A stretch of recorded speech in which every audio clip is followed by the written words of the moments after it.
I was a nurse, fresh out of my program, and eager to start working. After applying to many different hospitals, I was accepted by a prestigious private hospital, specializing in obstetrics and prenatal care. The hospital was famous for its surrogacy programs and had a global reputation for delivering the healthiest and genetically superior babies. I was, of course, excited and couldn't wait to see my new hospital and meet my new co-workers. I arrived at the famous Blessed Wing Hospital at 9 a.m. sharp. I was greeted by several upbeat and cheery nurses and doctors, and my attending was just as wonderful. It didn't take long for me to make friends and fit right in with the routine.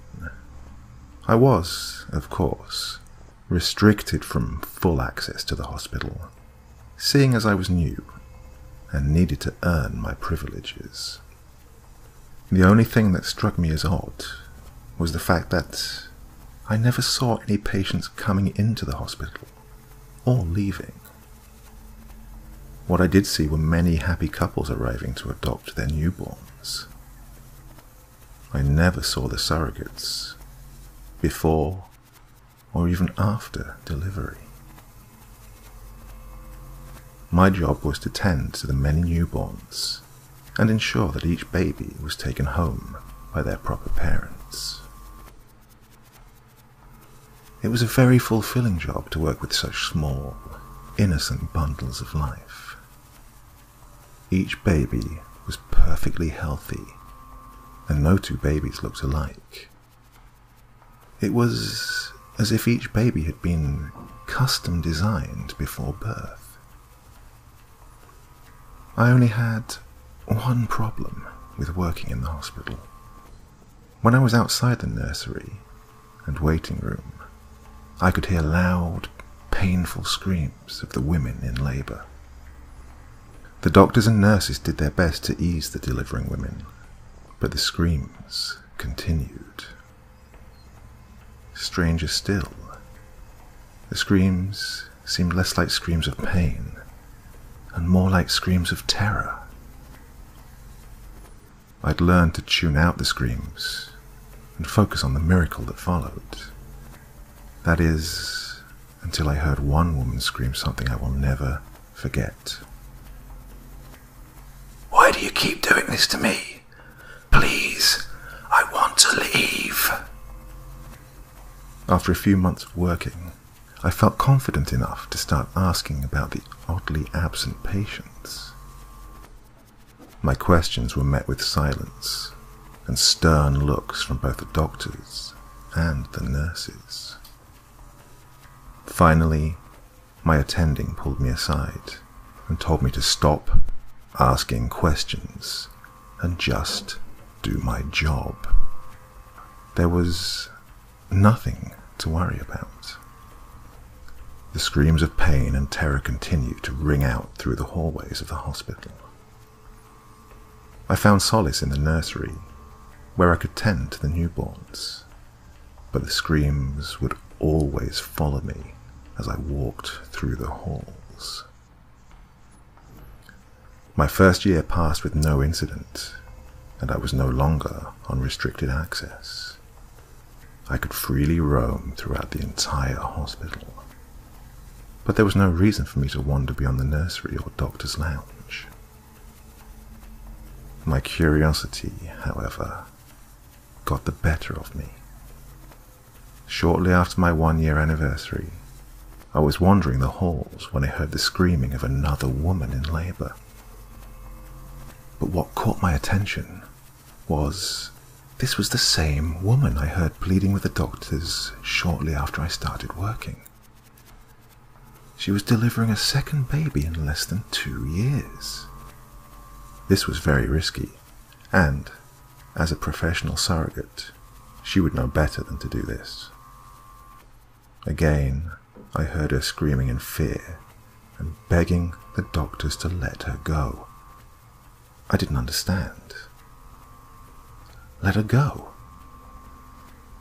Was she being hospitalized against her will? I waited 2 more weeks before I finally had the nerve to check out the back rooms of the hospital. I was on the night shift, and with little activity, it was easy for me to slip by unnoticed. I found myself walking down a long hallway with signs pointing in the direction of the numerous delivery rooms, as well as a second doctor's lounge. It was then I heard a woman cry out in pain. I'd come to recognize that cry of pain as a woman deep in labor. The odd thing is, her cry came from behind a door labeled Incubators.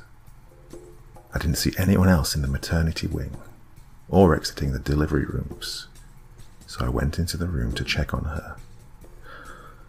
I wish I hadn't. When I opened the door, what I saw sent a wave of nausea that I can still taste to this day.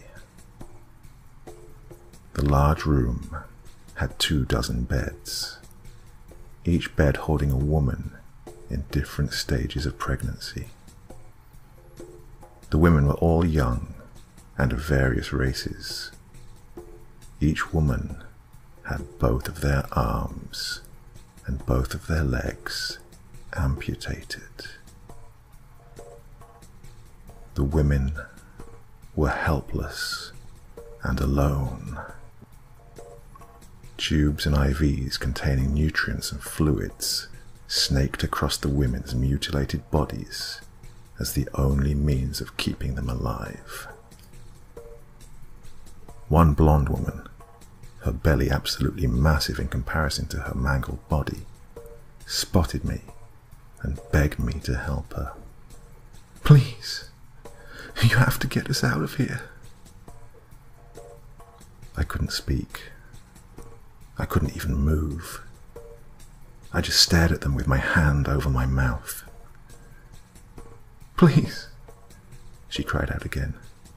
"They won't let us leave. They keep using us, using our bodies." I backed away from the site, toward the door. The woman cried out to me, tears in her eyes. "We can't move. We can't escape. Please, you have to help us." Fear set in, and I bolted from the room. I returned to the nursery of the hospital and stared with fascination at the innocent newborns that laid before me. This couldn't be the result of such a horrific experiment, could it? My shift came to an end, and I couldn't get out of the hospital fast enough. As soon as I pulled into my front driveway, I threw up on the grass and began weeping for the poor women I had abandoned. I didn't sleep that night. I kept hearing the cries of pain and the pleading for their freedom. 2 days later, I returned to the hospital and began my shift. I walked into the nursery, and my eye was immediately drawn to a newborn with blonde hair. The same hair of the woman who had begged for my help.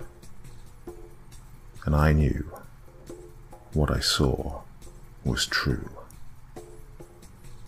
I lied to my attending and said I was going home early because I was feeling ill. As soon as I was in the safety of my home, I called the police and told them what I had seen.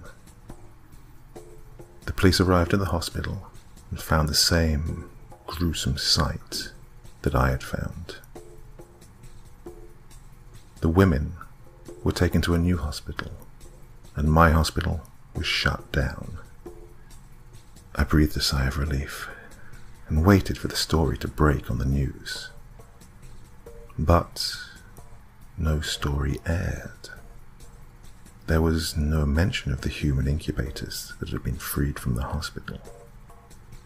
There was no record of the women arriving at the new hospital for proper care.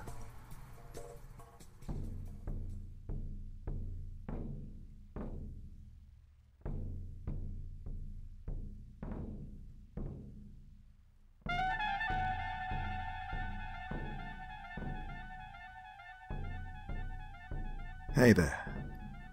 Thank you so much for taking the time to drop by and listen to this story today.